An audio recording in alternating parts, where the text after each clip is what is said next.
नमस्कार दोस्तों, हर हर महादेव। स्वागत है आपका हमारी आज की इस वीडियो में। दोस्तों, आज की इस वीडियो में हम आपको बताने जा रहे हैं कि आपको किस माला से किस भगवान का जप करना चाहिए। दोस्तों, जैसा कि हम सब जानते हैं कि माला जप का बहुत बड़ा महत्व होता है। जब हम माला के एक एक बीज को लेके एक ही मंत्र को जब हम कई बार जपते हैं तो वो मंत्र हमारे लिए और ज़्यादा शक्तिशाली होते चला जाता है। और दोस्तों, माला जपने से हमें भगवान की कृपा जल्दी प्राप्त होती है। पाठ करने में और माला जपने में बहुत फ़र्क होता है दोस्तों, और माला जपने से हमें अधिक फल मिलता है पाठ करने से ज़्यादा। तो दोस्तों, माला जपने में बहुत लोग माला जपते हैं और फिर सबसे कहते फिरते हैं कि हमने बहुत माला जप रहे हैं, हम लोग भगवान की पूजा कर रहे हैं, लेकिन फिर भी हमारे जीवन में निराशा है, हमें सफलता नहीं मिल रहा है। तो दोस्तों, इसका एकमात्र कारण यही हो सकता है कि आप जिस भगवान का जप जिस माला से कर रहे हैं तो शायद वो माला आपके भगवान के लिए अनुकूल नहीं है। दोस्तों, जप करना बहुत ज़रूरी है, लेकिन जप का फल तभी मिलता है जब सही माले से हो।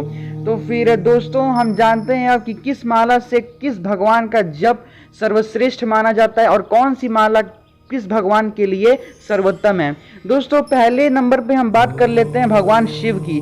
दोस्तों, भगवान शिव को जैसा कि हम जानते हैं उन्हें रुद्राक्ष अत्यंत प्रिय है। तो दोस्तों, भगवान शिव का जप आपको हमेशा रुद्राक्ष की माला से ही करना चाहिए। दोस्तों, भगवान शिव एक अघोरी देवता है और अघोरियों का सबसे प्रिय वस्तु कोई है तो वो रुद्राक्ष ही है। दोस्तों, तो आपको भगवान शिव का जाप हमेशा रुद्राक्ष की माला से ही करना चाहिए। दोस्तों, रुद्राक्ष की माला से भगवान शिव के जप करने से आपको सर्वोत्तम फल की प्राप्ति होती है। और दूसरे नंबर पे हम बात कर लेते हैं भगवान विष्णु की। दोस्तों, श्री हरि विष्णु की बात करें तो श्री हरि विष्णु का जप के लिए सबसे उत्तम होती है वैजयंती की माला। दोस्तों, वैजयंती की माला से यदि आप श्री हरि विष्णु का कोई भी मंत्र का जप करते हैं तो उसका आपको 100% फल मिलता है। भगवान विष्णु अपने गले में वैजयंती का माला धारण करते हैं। तो दोस्तों, इसलिए भगवान विष्णु के लिए वैजयंती की माला से जप करना सर्वोत्तम होता है। भगवान विष्णु को वैजयंती की माला अत्यंत प्रिय है। दूसरी माला भी एक है जिससे आप जप कर सकते हैं, वो है तुलसी की माला। दोस्तों, तुलसी भगवान विष्णु को अत्यंत प्रिय है। भगवान विष्णु ने शालिग्राम रूप में तुलसी से विवाह किया था। तीसरे नंबर पे हम बात कर लेते हैं भगवान गणेश की।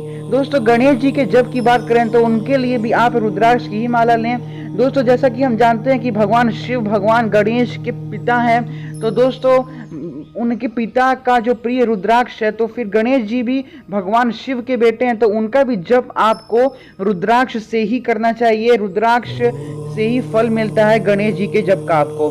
दोस्तों, अब अगले नंबर पे बात करते हैं हनुमान जी।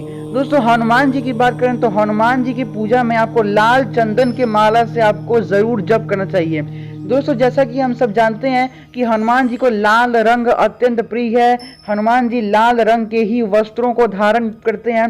दोस्तों, लाल चंदन से ही आपको हनुमान जी का जप करना चाहिए, लाल चंदन की माला से। नहीं तो आप रुद्राक्ष से भी कर सकते हैं, क्योंकि दोस्तों भगवान हनुमान भगवान शिव के ही रुद्र रूप हैं। तो दोस्तों, इसीलिए आप भगवान हनुमान का जप आप रुद्राक्ष की माला से भी कर सकते हैं। शिव के ही अवतार है हनुमान जी।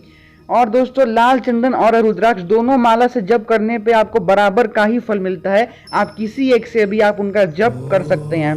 दोस्तों, 5 नंबर पे आते हैं भैरव जी। दोस्तों, भैरव जी की बात करें तो भैरव देवता हमारे एक तामसिक देवता हैं और इन्हें काला रंग अत्यंत प्रिय है। तो दोस्तों, आप काला रुद्राक्ष ही इनके जप के लिए आप उपयोग में लें। दोस्तों, ज़्यादातर भैरव की पूजा घर में नहीं होती है, तो यदि आप किसी मंदिर में भैरव साधना कर रहे हैं तो वो सबसे उत्तम है। साधना का 100% फल पाने के लिए आपको काले रुद्राक्ष की माला से ही जप करना चाहिए। दोस्तों, भैरव भी शिव के ही अवतार हैं। तो दोस्तों, भैरव शिव के अवतार हैं, इसलिए आपको काले रुद्राक्ष की माला से भैरव का जप करना चाहिए। काले रुद्राक्ष का माला मिलना थोड़ा कठिन होता है दोस्तों, ज़्यादातर मार्केट में नहीं मिलता है, तो आप इसे ऑनलाइन भी मंगा सकते हैं। दोस्तों, 6 नंबर पे बात कर लेते हैं देवी दुर्गा की। दोस्तों, दुर्गा जी के पूजा में उनका यदि आप जप कर रहे हैं तो सबसे उत्तम है स्फटिक की माला। दोस्तों, स्फटिक के माले से ही आपको दुर्गा जी का जप करना चाहिए। दोस्तों, दुर्गा जी अपने गले में भी स्वयं स्फटिक के माला को धारण करती हैं। दोस्तों, स्फटिक की माला से देवी का जप करने से आपको 100% फल मिलता है। स्फटिक देवी दुर्गा को अत्यंत प्रिय है। तो दोस्तों, स्फटिक की माला से यदि आप आप देवी दुर्गा की पूजा करते हैं, उनकी किसी भी साधना में उनके मंत्रों का यदि आप जाप कर रहे हैं तो दोस्तों आपको इस स्फटिक की माला से ही करना चाहिए। लेकिन दोस्तों जो नवान मंत्र है ओम ऐं ह्रीं क्लीं चामुंडाय विद्महे जो है उसका जाप आपको स्फटिक से नहीं करना है, क्योंकि ये सब देवी काली के मंत्र हैं, इनका हम आपको आगे बता रहे हैं। 7वें नंबर पे आती हैं देवी सरस्वती। दोस्तों देवी सरस्वती का जो जप है तो इसके लिए भी सबसे उत्तम स्फटिक की ही माला है। दोस्तों ज़्यादातर जो देवियां हैं उन्हें स्फटिक ही प्रिय होता है, तो देवी सरस्वती भी स्फटिक की माला धारण करती हैं। तो दोस्तों स्फटिक ही आपको देवी सरस्वती का यदि आप कोई जाप कर रहे हैं, पूजन अर्चना कर रहे हैं, उनकी आप साधना कर रहे हैं, सरस्वती साधना कर रहे हैं, तो आपके लिए स्फटिक ही सर्वश्रेष्ठ होता है। नहीं तो आप सफ़ेद चंदन। दोस्तों देवी सरस्वती बुद्धि की देवी हैं और इंसान के अंदर बुद्धि तभी आएगी जब उसका मन शांत रहेगा। और दोस्तों चंदन लोग अपने सर पे शांति के लिए लगाते हैं, चंदन शांति का प्रतीक है। तो दोस्तों देवी तुलसी के जप के लिए सफ़ेद चंदन की माला से भी आप कर सकते हैं। दोस्तों 8वें नंबर पर देवी लक्ष्मी आती हैं। दोस्तों देवी लक्ष्मी के लिए जो सबसे सर्वोत्तम माला होती है तो वो होती है कमलगट्टे की माला। जी हाँ दोस्तों, कमलगट्टे की माला देवी के पूजा के लिए सबसे अच्छी बताई गई है। और कमलगट्टा जैसा कि हम बता दे रहे हैं कि देवी लक्ष्मी, जैसा कि हम सब जानते हैं कि वो कमल के आसन पर विराजमान है। देवी लक्ष्मी को कमल अत्यंत प्रिय है, तो उसके बीज भी देवी को अत्यंत प्रिय होते हैं। और साथ ही साथ स्फटिक तो है ही, जैसा हमने आपको बताया देवियों को ज़्यादातर स्फटिक अत्यंत प्रिय है। स्फटिक एक दैवीय चीज़ है दोस्तों। तो स्फटिक की माला से और कमलगट्टे की माला से दोनों से आप देवी का जप कर सकते हैं। अगर आप देवी लक्ष्मी की कोई तांत्रिकी पूजा कर रहे हैं, उनके आप कमला रूप की कर रहे हैं, तो आप कमलगट्टे से करें। दोस्तों 9वें नंबर पे हमारी आ जा रही हैं देवी काली। दोस्तों जैसा कि हमने बताया था कि जो देवी काली के जो मंत्र होते हैं, जैसे ओम ऐं ह्रीं क्लीं चामुंडाय विद्महे, तो ऐसे मंत्रों के लिए काली हकीक की माला से ही आपको देवी काली का जप करना चाहिए।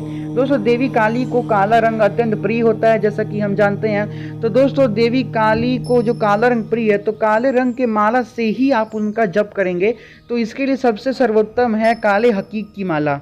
दोस्तों 10वें नंबर पे आती हैं देवी भैरवी।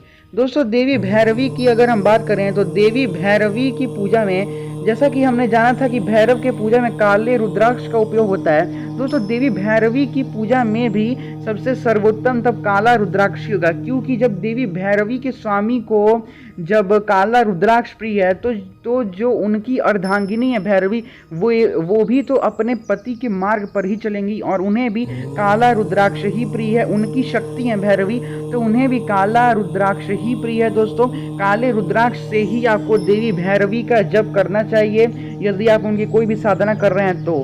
दोस्तों 11वें नंबर पे हमारे आते हैं श्री कृष्ण की भी बात कर लेते हैं। दोस्तों श्री कृष्ण के लिए वैजंती माला ही आप उनसे जप करें। उनके आरती में भी आता है गले में वैजंती माला बजाए मुरली मधुर बाला।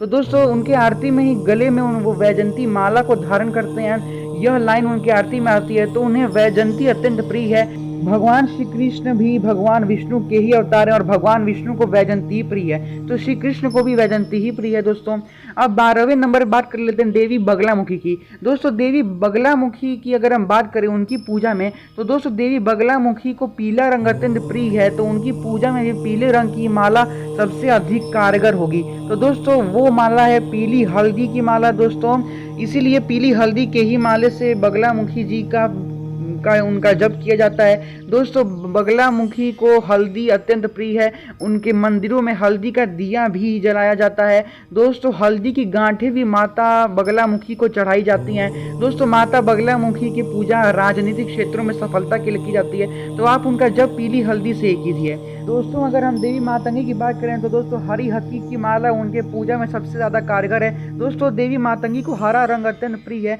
और उनके शरीर का रंग भी खुद हरा है, तो दोस्तों हरी हकीक की माला से ही आप उनका जप कीजिए, वही सर्वोत्तम होता है, उसी से 100% फल आपको मिलता है।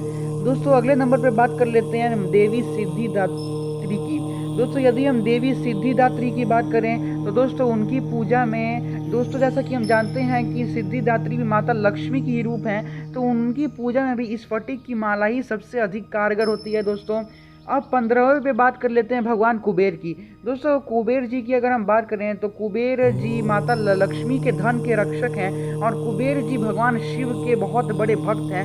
दोस्तों भगवान कुबेर को भी वही प्रिय है जो उनके आराध्य को प्रिय है, और वो है रुद्राक्ष। तो दोस्तों कुबेर जी का भी जप आप कर रहे हैं तो आप रुद्राक्ष से ही करें। दोस्तों ज़्यादातर देवता ऐसे हैं जिनके पूजा में आप रुद्राक्ष से ही उनका जप कर सकते हैं।